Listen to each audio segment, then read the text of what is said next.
বাঙালি রান্নার নৈপুণ্যতায় আপনাদের স্বাগতম। আজকে নিয়ে আসলাম কচুরলতি দিয়ে চিংড়ি মাছ। গরমের সময় চিংড়ি মাছ দিয়ে কিন্তু কচুরলতি অনেক ভালো লাগে।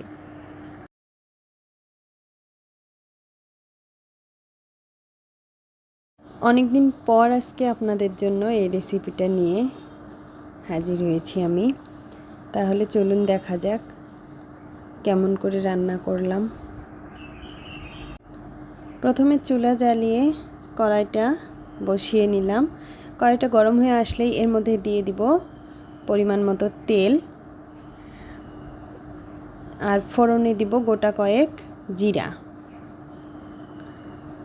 জিরাটা একটু লাল লাল হলেই এর মধ্যে দিব কেটে রাখা পেঁয়াজগুলো আমি কুচি করে কেটে রেখেছি আগেই। আসলে কাটাকুটিটা আমি দেখাইতে পারি না, ওগুলো আমি আগেই রেডি করে নিই, শুধু রান্নাটুকুই আপনাদের সাথে শেয়ার করি। পেঁয়াজটা যখন হালকা ভাজা হবে তখন এর মধ্যে দিয়ে দিব রসুন বাটা, আর পেঁয়াজের সাথে রসুনটা ভেজে নিব। রসুনের কাঁচা গন্ধটা চলে যাওয়া মাত্রই এর মধ্যে দিয়ে দিব বেটে রাখা মশলা। আমি এখানে জিরা আর এক টুকরা আদা বেটে রেখেছিলাম, আর তার সাথে পরিমাণ মতো মরিচের গুঁড়া আগেই মিক্স করে রেখেছি। মশলাটা দিয়ে দেওয়ার পর এর মধ্যে পরিমাণ মতো হলুদ আর লবণ দিয়ে দিব।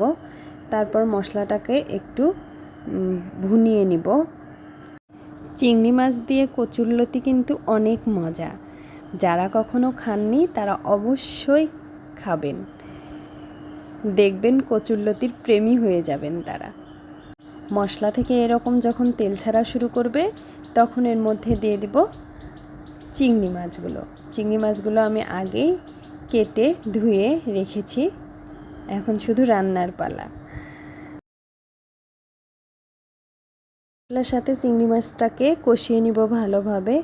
যখন চিংড়ি মাছ থেকে সুন্দর একটা গন্ধ বের হওয়া শুরু হবে তখন আমাদের বুঝতে হবে যে চিংড়ি মাছটা কষানো হয়ে গেছে আমাদের।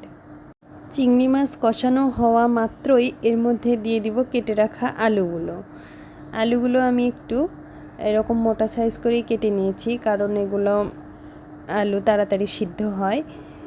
দেখা যাবে রান্না শেষ হওয়ার আগেই আবার আলু গলে যাবে চিকন করে কাটলে, এই জন্য একটু মোটা করে কেটে নিয়েছি। আলুগুলো দিয়ে একটু নেড়ে চেড়ে নিব ভালোভাবে। দেশি গোল আলুটা হইলে এত তাড়াতাড়ি গলে না, কিন্তু এটা লম্বা স্টিক আলু তো এই জন্য। এখন এর মধ্যে দিয়ে দিব লতিগুলোকে আমি ছোট ছোট টুকরা করে কেটে নিয়েছি, ঠিক আলুর সমান করে। এখন লতিগুলোকে আলু আর চিংড়ি মাছের সাথে ভালোভাবে মিশিয়ে নিব। মেশানো হয়ে গেলে এটাকে ঢাকনা দিয়ে ঢেকে দিতে হবে।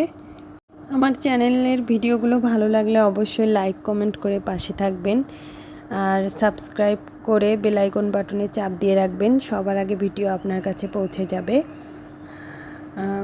ঢাকনা খুলে লতিগুলোকে একটু নেড়ে চেড়ে নিতে হবে, তা না হলে আবার পুড়ে লাগতে পারে। আমি ঢাকনা খুলে নেড়ে চেড়ে আবার ঢেকে দিয়েছি। আবার ঢাকনা খুলে দেখব লতিতে জল উঠেছে কিনা। যদি জল না ওঠে তাহলে একটু জল দিয়ে দিতে হবে, আর যদি ওঠে তাহলে তো কথাই নেই। এখন লতিগুলোকে আবার ভালোভাবে একটু ভেজে নেওয়া হলেই এর মধ্যে দিয়ে দিব পরিমাণ মতো জলটা পরিমাণ মতোই দিতে হবে। কেউ যদি একটু গায়ে গায়ে ঝোল রাখতে চান তাহলে সেই পরিমাণেই জল দিবেন। আমি ঝোল রাখবো না, এই জন্য অল্প করেই জল দিয়েছি, গা মাখানো করব। ঢাকনা দিয়ে ঢেকে দিলাম। 2-3 মিনিট পর দেখুন আমার রান্না হয়ে গেছে। ঢাকনাটা আমি একবারেই খুলেছি 2-3 মিনিট পর। দেখুন কেমন সুন্দর লাগছে দেখতে, খেতেও কিন্তু এটা দুর্দান্ত হয়। অবশ্যই ট্রাই করবেন। ভালো থাকবেন।